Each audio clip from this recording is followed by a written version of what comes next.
I don't know if the announcements happened yet. Outside.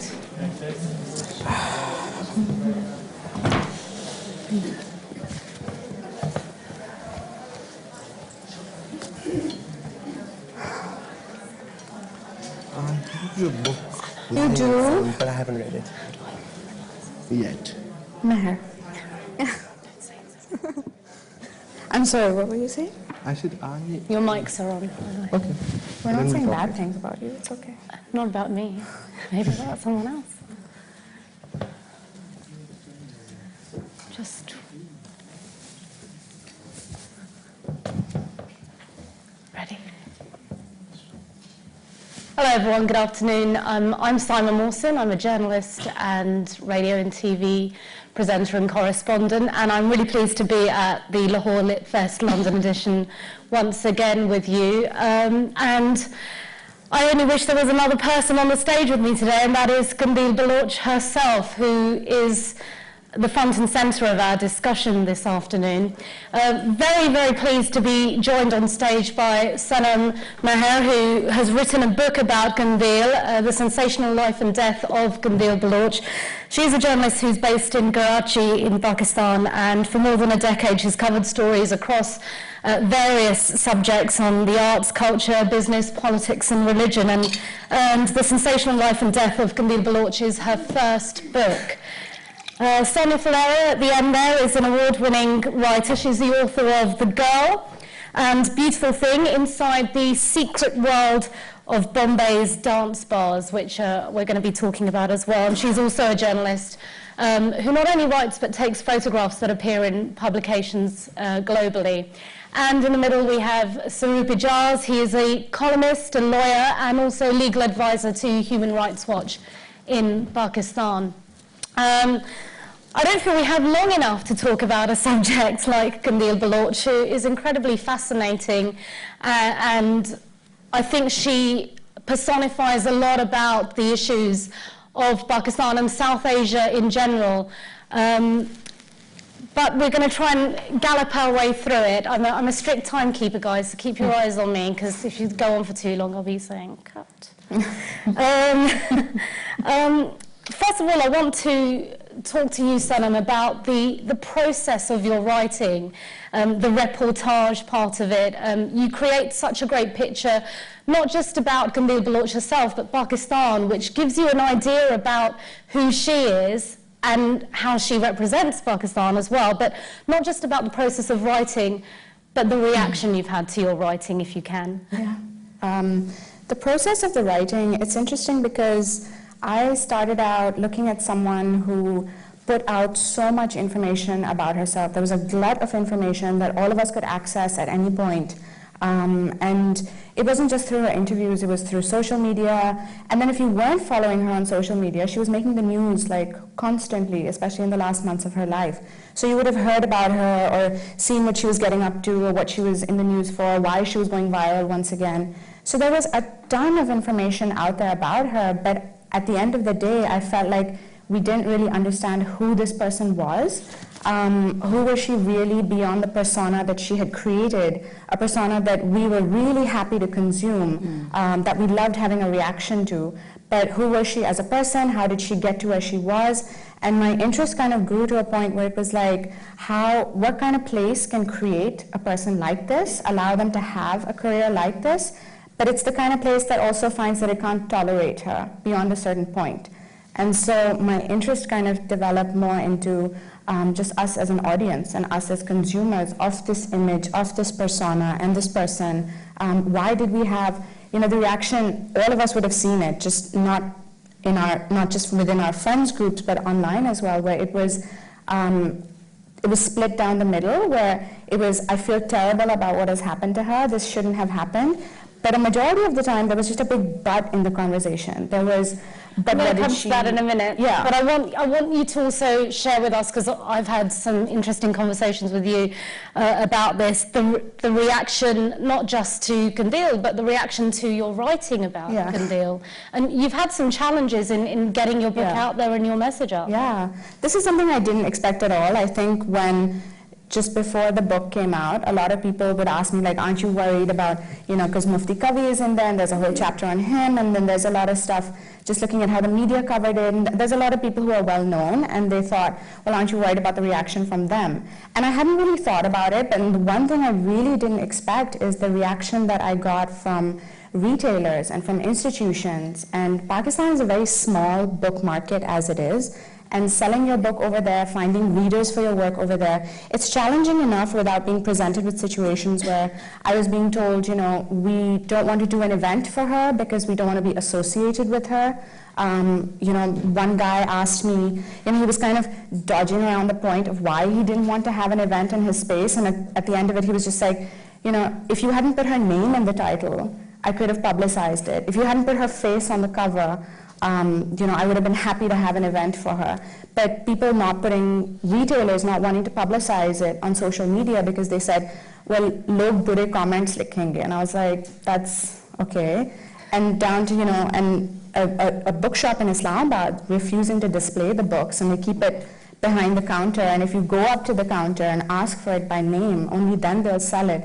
Things like that, where they're very happy to profit off of the book because it did so well, but not happy to be associated with her in any way. Which I think is a really interesting parallel with Qandeel herself, which I want to come to. Sonia, did you find similarities in your gathering of information for your book about the dancing girls and the dance bars, and reaction to that? Yeah, firstly, I just want to say that this is such a remarkable book, and it's this sort of really intimate, really profound piece of nonfiction that captures a moment of time, crystallizes it, and makes very bold statements. In this case, what it means to be a woman of color in a changing time, a woman from a rural area, a woman without education, but who seeks empowerment, but even greater than that, freedom. Just to be free, to be herself, and to be able to capture that.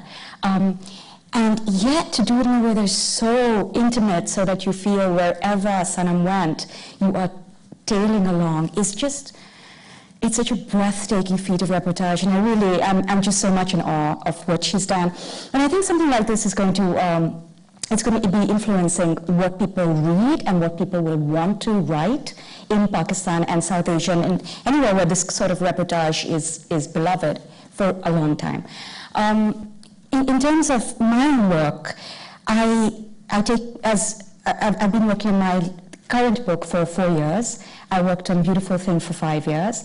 I like to work, it's not really that I don't fetishize slow journalism or a particular kind of journalism. I think that when a story is ready to be published, that's when you stop reporting. But the similarity is simply in that there was a curiosity to learn about somebody, and there was the desire to do more than everyday reporting and to push the boundaries of what we consider reporting. And also it's so startling that countries like India and Pakistan have such profoundly moving stories to tell about the state of the world, not just about India and Pakistan. Very few people take up that challenge. And I think this book is an example of that. We just need to understand that this is this sort of focus.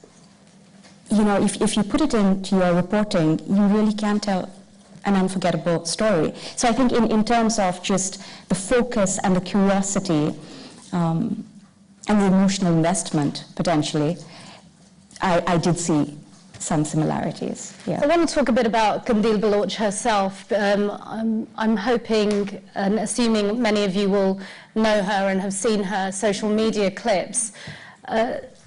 She was a bit of a heroine to me when I saw her.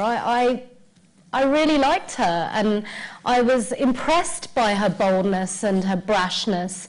And why should you have to be a part of some elite world to be able to speak out and be who you want to be? Why cannot an average woman from a village outside of Multan be that? again, just in case a few people here don't know who she is, she had some controversies with some photographs she posted. Before that, well, she posted them primarily with Mufti Gavi. She took his signature hat off him, put it on herself. They took selfies together. He claimed he wasn't a consensual participant of those photographs. And she also put videos out on social media saying that she would do a striptease. The message was for Shahid Afridi if they won and beat India in the cricket match.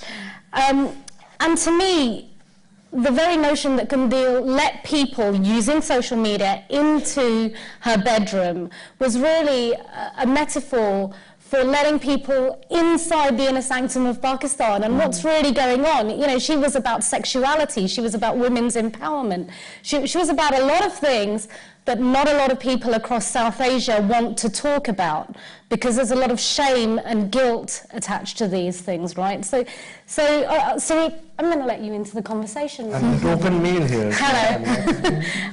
Saroop, we were talking earlier about the social media reaction to her death, actually, and how that was also an example of liking her, but not liking her, not sure if we should allow her into this. I mean, so again, I'm sort of from the wrong gender to speak for or speak into her lived experience. Everybody should be able to speak about her. But what about the reaction? I think part of what was with Qandeel Baloch was part of it. Primarily, it was sort of, misogyny. It was deep patriarchy. But part of it was also that even in people who think of or like to think of themselves as liberals, or like to think of themselves as being able to comprehend women empowerment, and there are people who think of themselves in a certain language. That's a language, as you mentioned, of sometimes of privilege. That Qandeel was disempowered in multiple ways, being from sort of rural southern Punjab, not having the social standing that insulates you against misogyny at times. But also people, often even from the human rights movement in the liberal sections, who try to be gatekeepers of what is and what is not feminism, for example, what is and what is not a valid political statement. And the beautiful thing about Qandeel Baloch was that she shattered that in the way she lived. So it was her making a political statement was not grounded in that approval. And a lot of the reaction, I mean, like the reaction to, in some ways, the reaction to the assassination of Governor Taseer by large parts of the Pakistani population, saying, it was an awful thing, it's a great tragedy, but if Salman Taseer could have been more careful. And a lot of people felt compelled to preface the condemnation of Qandeel Baloch's murder with saying that, we're not saying she was all that you can be if you were a feminist icon. And the fact that people said it was partly because of disempowerment, partly because of a stereotype of what it means to be a feminist, partly because of what it means to have the language of making a valid political statement. About the social media bit, I think it's fascinating, to me at least. It was the social media space that made somebody like Qandeel Baloch possible in Pakistan, initially.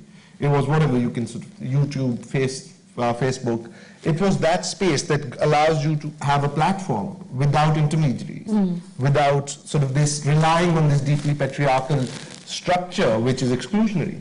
But it's also, the paradox of the social media space in Pakistan is that it replicates society and the misogyny and the patriarchy, and sometimes it even amplifies it because of anonymity, because of distance, because of the feeling that there are no consequences to it. So, I mean, I think the social media interface was very fascinating and tragic. Exactly. Earlier in a session, Osama Sadiq said Twitter is not about love, it's about hate and ridicule. And in a way, I think Sanam Qandeel took that and turned it on its head, because she owned it, didn't she? She didn't care about the hatred and the ridicule, or at least she didn't show it, as many of us don't on Twitter or Facebook. However we put ourselves up there, we know we're going to be up for abuse at some level.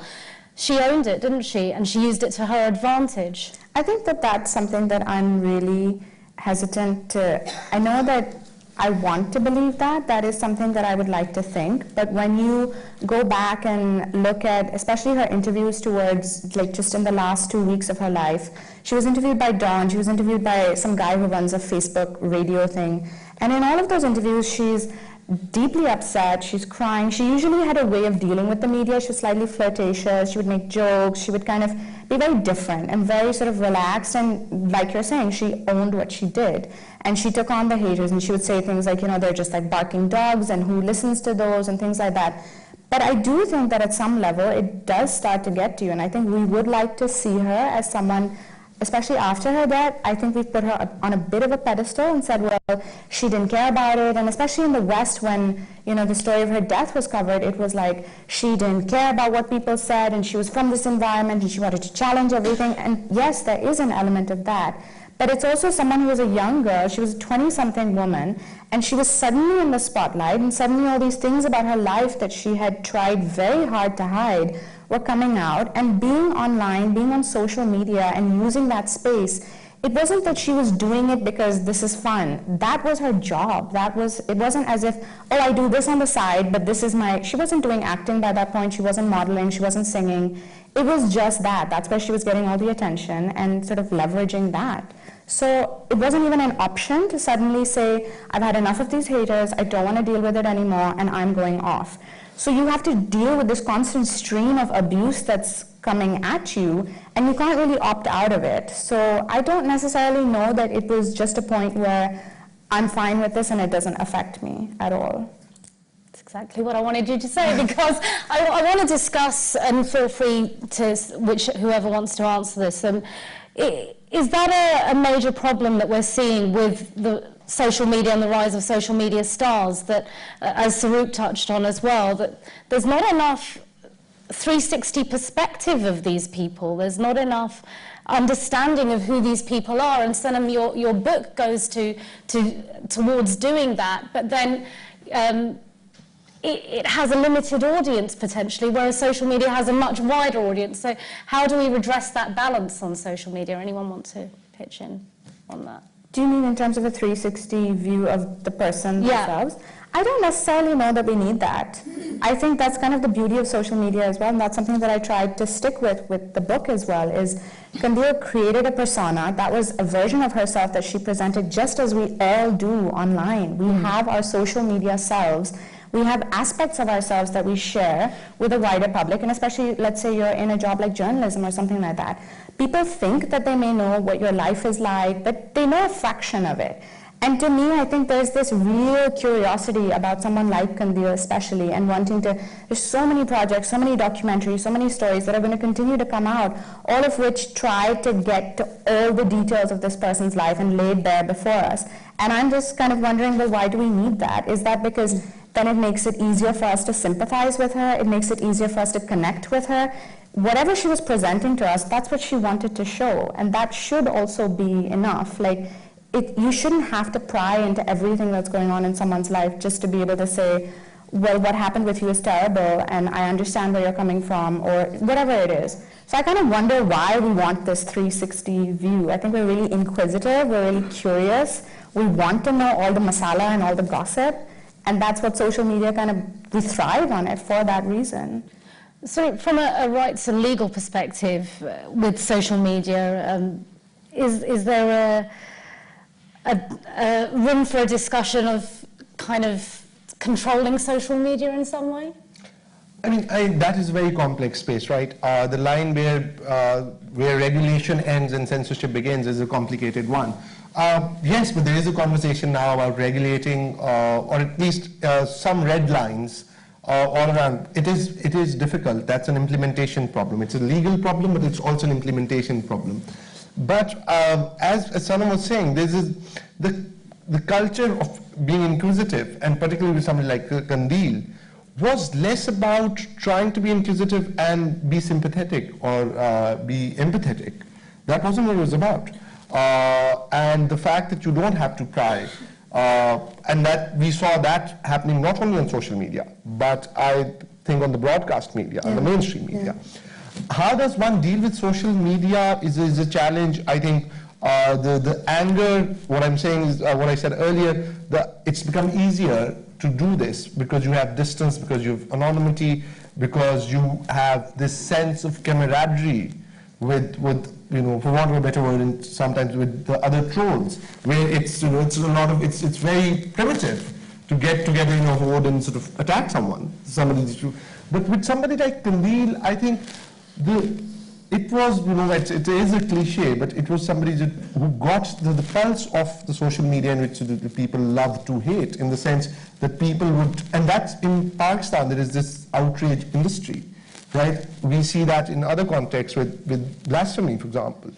Jylland posted in a Danish small regional newspaper would publish cartoons, and somebody would actually go and look for them and then be outraged. I mean, that's how this outrage business works. This is not something that, so it wasn't, something that was visible on a traffic signal. There are people who try, search, and go deep into finding things that will outrage them. And then and all of that, what that serves is then you amplify that, and it's vicious, you lead to more outrage, you galvanize, and as I said, it is really a mob that you gather. How do you get rid of that? I think the answer lies not in legal policy. The answer lies not in regulating social media more, because we can have sort of community standards for hate speech, they can have privacy standards. All of that is a conversation that's already happening.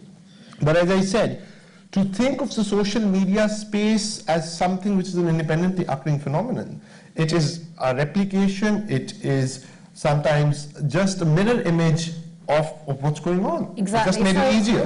Sanam, I want to ask you again about how Qandeel represented so many issues within Pakistan. And I don't believe it was the burden of her responsibility on her to develop that conversation. But has the conversation gone anywhere because of Qandeel?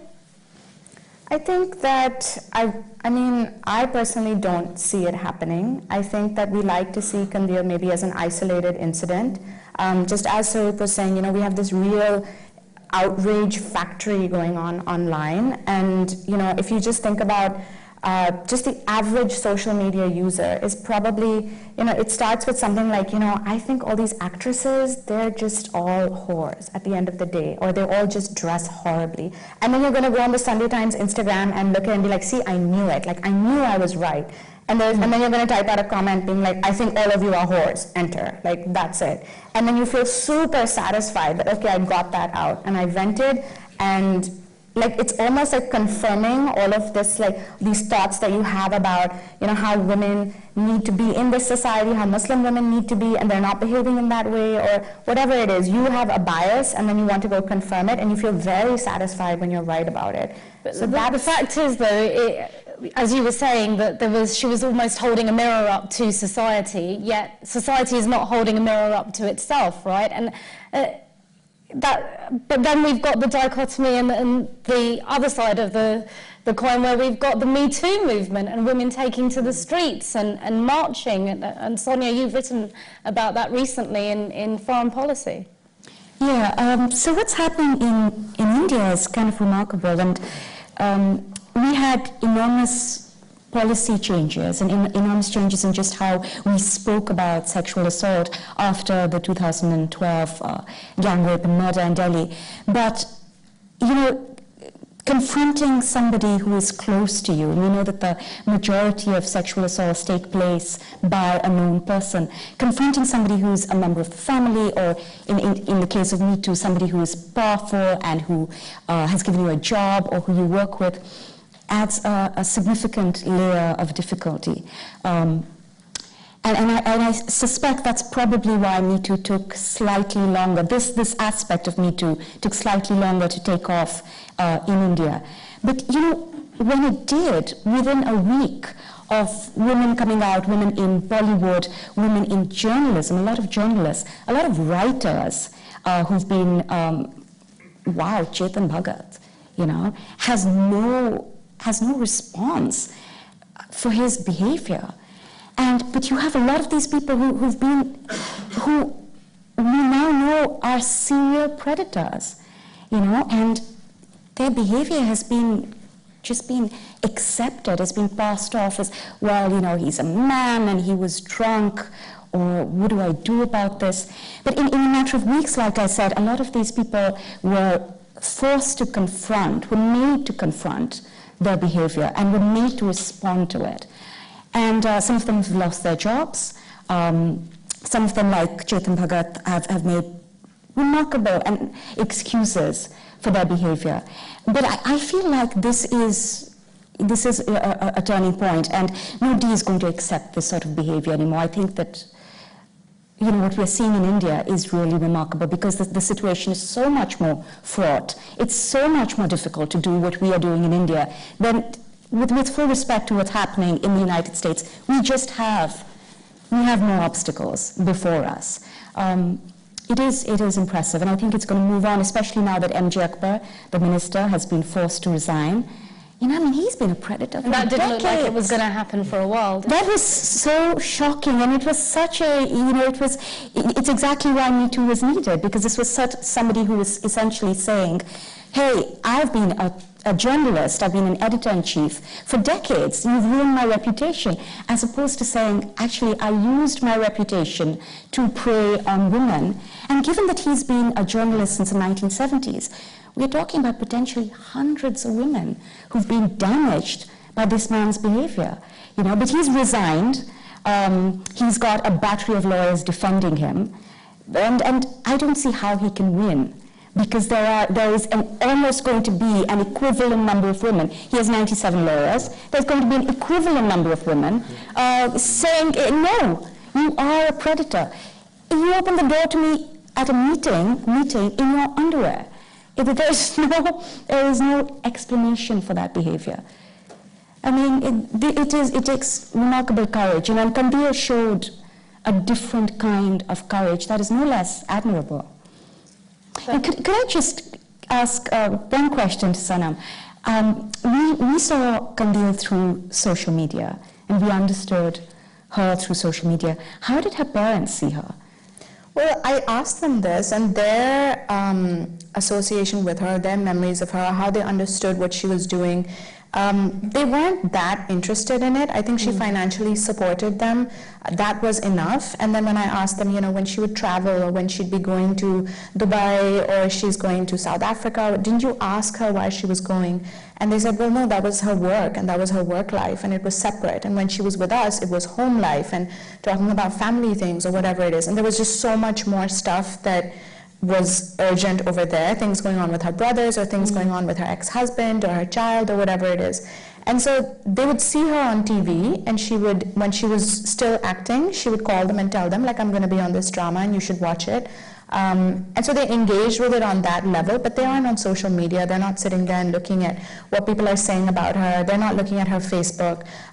Where it started to affect them is when people in their village started to sort of see what she was doing online and see what she was doing on Facebook, and then they started sharing those videos amongst themselves, or the pictures. So then suddenly it wasn't just on social media, it was on everybody's phones, and it was them going up to her brother and saying, well, have you seen your sister's latest video, and what do you think of it, and things like that. That's when it became something that they had to focus on, and it was on the news a lot. But before that, it was work life and how she is with us. It was very separate. That's the sense I got. I'm going to just make a little jump now, but still linked to Qandeel's parents, actually. And Sanam, you mentioned that a lot of people ask you about the notion of blood money, which is not a Pakistan-specific issue. It's an issue across South Asia. Just recently in India, there was apparently a payment of so-called blood money to save a number of men to be able to come back to India from the UAE. People are asking you, how could that possibility even emerge of forgiving the brother for... Yeah. So the update on the case, just in case any of you haven't kept up with it, is Qandeel's parents forgave her brother for, he still says that he didn't do it. He says it's a cousin who did it, but they say they've forgiven him. So now it's kind of up to the state and how the state deals with the case. And when news came out, I got a lot of people messaging me on social media, just kind of asking me, how could this happen, and very sort of upset about it. But at the end of the day, that is us not necessarily understanding how honor crimes work. Within families, within communities, and specifically in this case, for a couple that's, elderly, they're in their 70s, 80s, they lost the person who was the main source of financial and emotional support for them. She was paying for the home that they lived in, things like that. And now they're back in the village, and it's, people saying, well, how can you even lose your son? You just lost your daughter. Why would you do this? But people also saying, well, what did he do that was so wrong? And she was shameless, and you're shameless for feeling grief about her loss, because this is who your daughter was, and what he did was right. And so they shun the parents are cut off, but then they also have sons who aren't supporting them. So if you think about, two elderly people that have been sort of dealing with this for like more than 2 years now, and there's no end in sight, nothing is really happening. And beyond us sort of making Facebook photos of Qandeel and sharing very nice things about her, they don't really have that support system or network or a means of supporting themselves financially, things like that. So it kind of makes sense to say, well, let's just end this and let our family forgive us, let our community welcome us back if we just forgive this guy. And that's the end of it. So it's understandable. What's incredible is that a young woman coming from a village with that mindset, that environment and community became who she was, isn't it? Yeah. That's the thing that's a bit more about. That's what got me interested just in the very first place, where I was like, it takes a lot of courage, it takes so much gumption to go from something like that. And when you actually go to her village, and when you see how the women live there, and when you see where she came from, when it was such a reality check for me, because I think these are things that we think in theory, like, oh, it's so brave, or it's so courageous, or it takes a lot of guts to do something like that. But when you're there and you're staying with these people and you see how they talk and how they live and the opportunities that are there for women, just for very basic things like education or whatever it is, to sort of have your mind made up that I want to be famous, I want to be in the limelight, I don't want to be with this man who's abusive towards me, okay, I have a child, but that's not going to hold me back. And to sort of reach the point where you say, you know what, a kid is going to hold me back, I'm going to let the kid stay with the father, I'm going to be on my own, as difficult as this is, to go to a women's shelter. And I think we think of women's shelter in very sort of, oh, it's a women's shelter, and this is the space that they stay in, and it's quite nice. When you actually go there and you see how they function and you see how the women are used over there, I think that when you look at all those things and you sort of trace her trajectory from the village to a place like Karachi, I mean, if I took somebody from Islamabad and I put them in Karachi, they have trouble adjusting, somebody just like me. And then this is somebody who came from a village, who came from nothing, and who decides, well, this is what I want to do, and I'm going to chase this. So that to me was just incredible, and just the courage that takes. Did she have much support along the way from people, or was it a very individual mission? I think it was really individual, because at that level, the support that you're getting from people is very much based on what they're getting from you. So even when you look at the people that she worked with when she was a model, when you look at her manager, they're all kind of cashing in on whatever you're getting, right? So even just towards the end of her life, there was nobody in terms of a support network who turned around and said to her, well, this is how you can handle this crisis, and this is how you can handle the fact that now everybody knows your real name, and everybody knows where you're from, and your family is angry with you, and this thing that you sort of started with, this Malvi, this is why it's dangerous, this is what you could do. And if you just look at the fact that in that situation, the most normal thing that she could think of to do, I just want to go back to my parents. That seems like the most logical response. That's somebody who's scared, that's somebody who's been put in a position where you don't necessarily have other people that you're turning to, and you don't have that support network that's going to tell you, don't go back to a place where your brother, who you already know has problems, could do something. This is how it works. So I think the support as such was very much based on what people were able to get from her. Yeah. Well, I just want to ask one final question before I give it to the audience, and that is about, and that's it was part of our title discussion, but I wanted to talk more about Qandeel, about the role of the media itself. We've talked about social media, but the so-called, I call it so-called mainstream media, which is television itself, and how that was a rating game, really, wasn't it? There was no real consideration about the ethics behind exposing Qandeel's identity or exposing her to further abuse. But I don't even think it's as sort of theoretical as that. Sorry, I'm cutting you off. But no. There's this one interview that she did where they did a live call, and this guy was on the call with her, and he says, you know, Qandeel, you've become so famous now. And this is about 2 weeks or a week before she died. And you're so famous now, and why don't you do something good for Pakistan? Why don't you show Pakistan in a positive, this obsession we have, that this positive light? And she says that, you know, I really want to do that. I'm very glad I have this attention now, but aajkal, like, I have a lot of masle, and my own brothers are trying to kill me, and there's court cases. And she goes on, and then the host and the caller, it's almost as if they didn't hear that.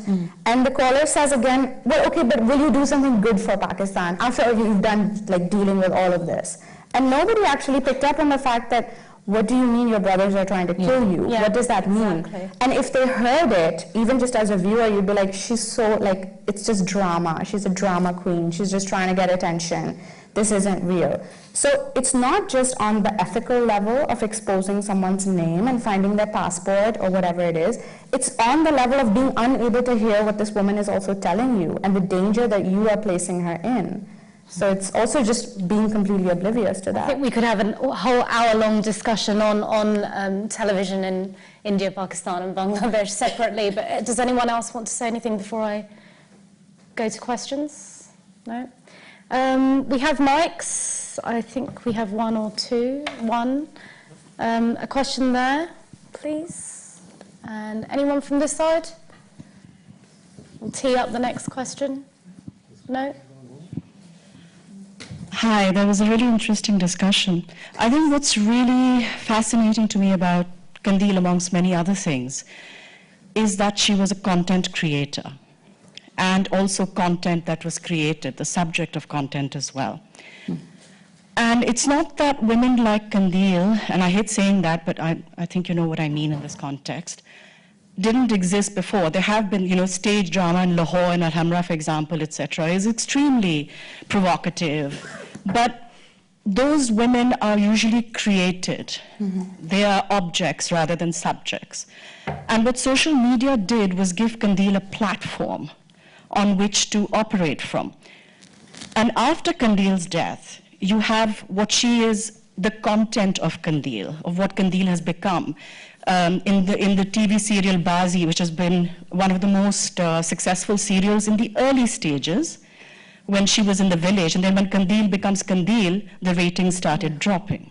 You know, so that was very interesting. But Bazi is also told like a morality fable. So what people did to Qandeel, and how mainstream or traditional media projected her, and how she projected herself. You know, we talk about Madonna being the ultimate sort of content and creating herself. And I think that was what's interesting about Qandeel, how she created who she was. So could you talk just a little bit about her as a content creator and how she was created as content after she died, and, you know, songs were made about her and all of that kind of thing? I completely agree. Definitely she had that agency where she was very much in charge of how she, especially after she sort of got out of modeling and acting and left that stuff behind. I'm talking about when she's just making the videos on social media and putting up pictures and things like that. I think she was definitely in charge of how she wanted to be seen, how she wanted people to perceive her, and what she believed that people wanted to see from her. So in a lot of the conversations I had with her managers or people who worked with her, the sort of overarching theme, which I really loved, is that they kept saying, you know, she didn't listen to any of us, and wo kisi ki baat nahi sunti thi. And whatever she wanted to do at the end of it's fantastic, because I think to have that sense, such a clear sense of what your audience wants and what you want to give them, whether that's good or bad, however it's received, you're wanting a reaction, you're getting it, and you're incredibly savvy at how to do that. I mean, I think they do her such a disservice when every Western media article about Qandeel starts with, Pakistan's Kim Kardashian. Yeah. You know. Well, the journalist who called her that, I mean, he also, it's an AFP journalist, his name's Issam, and he really regretted that by the end of it. Yeah. Not naming and shaming at all. I feel like He Issam knew her kind of... quite well as well. Yeah, and he befriended her. He was Yeah. somebody that she turned to for advice. And when I asked him about the Kim Kardashian reference, he was like, and he even wrote about this for AFP, and said that, that's something that I kind of had to do because I was dealing with a Western audience that had no frame of reference for what this person was doing and what she meant. And the easiest way to look at women behaving online in controversial ways, what's the frame of reference? Kim Kardashian. And that says a lot about your audience rather than you as a journalist, I think. Okay, let's move to the next question. Can we keep our questions brief and then we'll get as many in as possible? Yeah, hi. My question is about social media and hate and, how we've been talking about trolls and everything. And I'm not very active on social media, so I'm very... You're very lucky. I'm very inquisitive about it, but whenever we talk about this hatred, it seems to be these liberal or left-wing people doing liberal things, or whatever it might be, and right-wing religious or religious people going up against them. Does this hate go the other way as well? That when someone right-wing or religious says something, that we have an equal or response of hatred against that as well? So what's the other side of the picture? Interesting. I think this is right up your alley, right?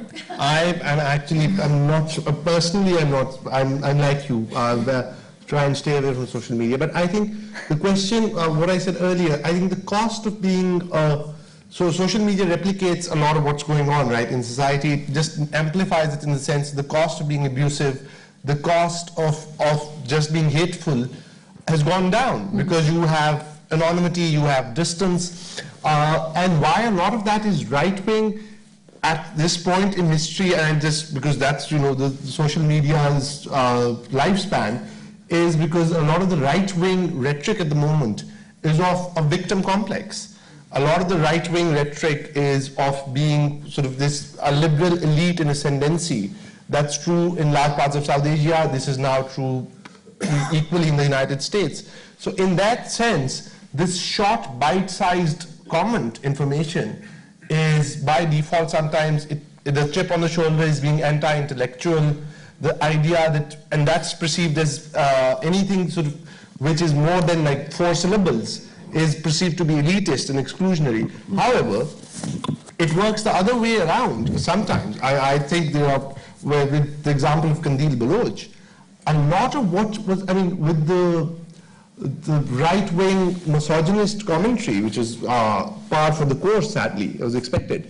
But a lot of like the Governor Tasi's assassination, a lot of hateful comments, ignorant, hateful, not perhaps ignorant, deliberate hateful comments came in the garb of what we understand as liberal language, which is Qandeel Baloch was not a feminist icon, but I'm appalled. While the Governor Tasi, it is a tragedy that Governor Tasi has been assassinated, but really, if he could have been a little more careful.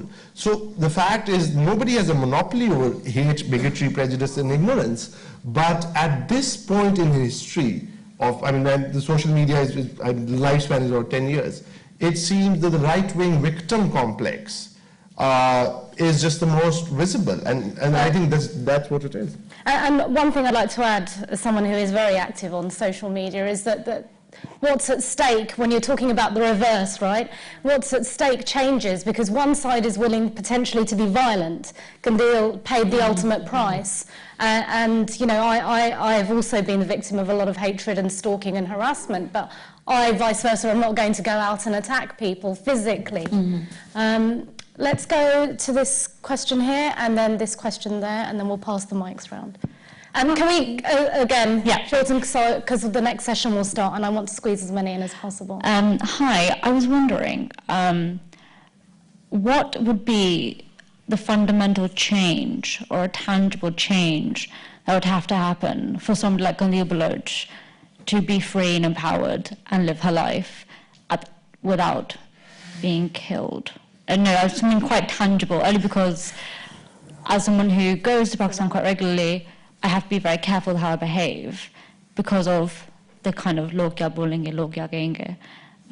Obviously, my risk is tiny, but what's the tangible things that could change in a household to allow someone like her to live? I think something very basic is just for us to stop thinking in terms of what does a Muslim woman behave like, what does a liberal Muslim woman behave, look, dress, talk like, what does a Pakistani Muslim liberal woman behave, talk, dress like. Just kind of having these very narrow parameters for how you think, specifically in the case of women, how they should be behaving, what they should be adhering to. I think once we kind of get rid of that, obviously it's a much larger discussion, and we have no time. 2 more questions, so I'm gonna hopefully give you 30 seconds each.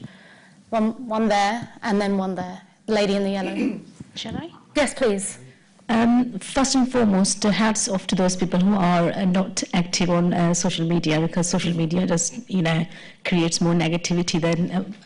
But beside the point, Sanam, hats off to you for writing a book on Baloch. Amazing person she was, but it's just a comment that I don't necessarily agree with. Samia said that she she's a signal of empowerment for women, because we don't want another Baloch. We want women in a more positive light. I think Baloch represents the failure of our society at every level. And aside that she was very courageous, she was a heroine, yes she was, there's no doubt about that. But I don't think so she represents women empowerment. I think she represents a failure of our society at all levels. In what way? In terms of why she was led to, why she saw the media as a last resort to seek attention, because there are many other ways she could have just, but bless her, she just saw that last resort to kind of maybe we can be heard, carry on that conversation. Squeeze in, sorry, you had the mic for a while and I didn't come to you. So I think that question relates very much to what the previous question was. That first of all, great discussions, and agree with Saroop that social media pretty much reflects a low-cost version of human nature, mob mentality, very easy to get riled up, and not uncommon across the globe. Primal in nature, so unlikely to go away soon. So number one, huge generalization, but I think in general, Madonna whole complex regarding women. It's a global phenomenon. The gap is rather wide in South Asia. Second, courage and recklessness. That gap, again, is really wide in South Asia. Do you really think that your book or any of this discussion will have an impact or influence this gap? I feel like the previous question showed that there is a gap. Yes, very much. I mean, there's definitely a gap, and I don't think that I set out saying, I'm going to write a book that changes all of your minds about all of this stuff. There's a lot of work that needs to be done on it, and I think when we look for easy solutions, like a documentary is going to change your mind, a book is going to change your mind, a TV show is going to change your mind, I don't think it's as simple as that. This is a huge, like if we just look at Me Too, right? This is looking at how behaviors and mindsets and attitudes have to change, and it's going to take a long time. But the main thing is to be willing to actually engage and to listen, and to not look at certain kinds of behaviors as, oh, she did this because she was put upon, and she did this because she had no other choice. I think that's ignoring the agency that a person has. It's ignoring, and that's what Baghi did a lot of. I think that in order to present Qandeel as someone who was palatable, someone who you could watch on mainstream TV, they had to present her as someone who was majboor, someone who did all these things because there's no other options. And women are only bad women when they have no other options left, when they have, this is just the final sort of stop. So, I mean, I think that's a really narrow way to look at it, and I think one book, if you're willing to... I'm not suggesting that your book is... I'm going to let Sanam have the last word. Sorry, I know there's more things to say, and we've got more questions in the audience, but we have to hand it... There's practical logistics that go on. We have to hand over the mics for the next session, otherwise everyone will get delayed. But we're around, so if you want to ask questions, please do approach us. I want to end with 2 quotes that I think really exemplify what was at stake here and some of the discussion we've also had. One from Mufti Kavi after Qandeel was killed. I have a message for women, for people, that they should keep this lady's fate in mind and shouldn't say things that insult religious scholars. That's something to think about. And a friend Said Shah, who's a journalist, who, when he posted this quote, said, "Are there no consequences to inciting violence on national television?" And finally, another quote from a lady who wrote about Qandeel. Qandeel Baloch, a girl in her 20s, a survivor of an abusive marriage, a mother of a child, and a woman who was taking charge of sexuality, has been murdered. It doesn't matter who killed her, because let's be honest, we as a nation killed her. That's Ushba al-Ain, something to think about when we go away. Thank you very much. Thank you. To everyone here and everyone in the audience. Thank you.